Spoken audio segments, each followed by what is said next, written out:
Is seeing a bit of a renaissance in its entertainment scene lately. I'm joined now by Molly Snyder from On Milwaukee to learn more. Molly, good to see you. I'm so glad that we're talking today. I've been asking folks for some recommendations on where to take some out-of-town visitors. We've got a lot of them in town this weekend for, of course, March Madness. So let's start with some of the new things that are popping up in West Allis. Yeah, it's been a lot of fun to watch West Allis grow in the entertainment district in the last 5 years or so. I just have to say that, West Allis hasn't been known as a place to go out and really experience new and exciting trends. However, that has changed. And the number one way that we've seen that is through breweries. Now, West Allis has become more of a brewing district in the last few years. They now have 3 breweries. They have Westallian, which has been around since 2016.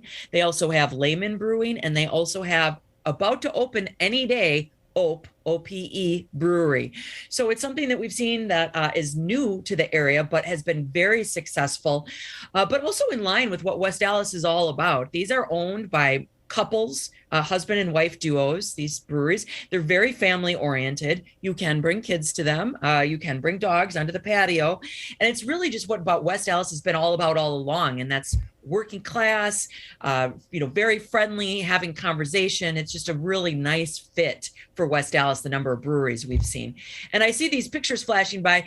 There's a lot of classic staple bars that at the same time, really, it's mind-blowing how long some of these bars have passed the test of time and are as popular today as they were in the 80s. It's really impressive. Yeah, I love that. I love the localness of it all too. Being in the Cream City, and you've got a brewery called how can you not Right. how can you not love that? So talk about some of Exactly. the establishments that maybe aren't as new but are still really allowing this entertainment to thrive.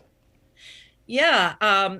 First of all, Liquid Johnny's, I saw the picture flashing up before. That has been owned by a couple different people. It's been remodeled, but the bulk of it is the same. Liquid Johnny's is a really great place to have a couple of beers. They also have a great food menu, but it is also a bar, catch a game, very friendly. Paulie's, another example of a bar that's been around forever.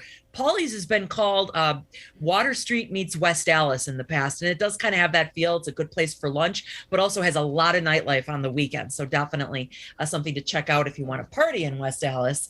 There's also Benno's, which has been around since like 1981, 1982. It's a bar that was really on the cutting edge of the craft beer movement.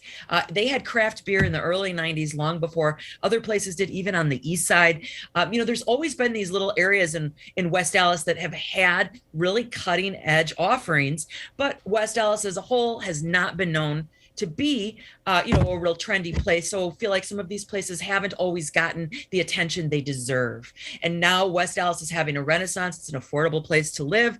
There's a lot happening. And again, it's becoming a brewery district, which is something that a lot of us just didn't see coming, but it's awesome. Yeah, pretty cool. And you've got a whole entertainment guide to West Allis on Milwaukee right now. Also was reading this morning your guide of places around the area that are dog friendly. So looking forward to that too, Yes. as we head into spring. You can see more of Molly's work on Milwaukee. Molly, thanks for being with us this morning. We appreciate it.